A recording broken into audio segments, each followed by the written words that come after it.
Mga kapatids, for today's video, uy, nandito na, may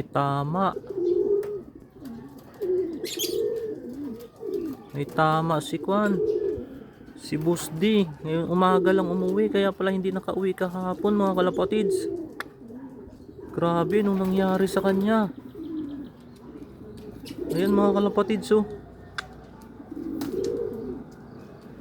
Ay, hindi ko alam, grabe nung nangyari kay Boss D mga kalapatids. Ngayong umaga lang dumating, alas 6. Pasok. Kawawa naman mga kalapatids. Ayan, oh.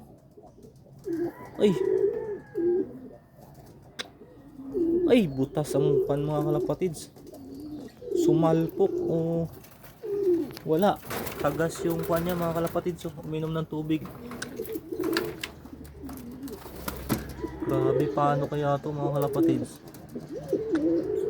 Butas yung butsi niya. Kaya hindi pala nakauwi.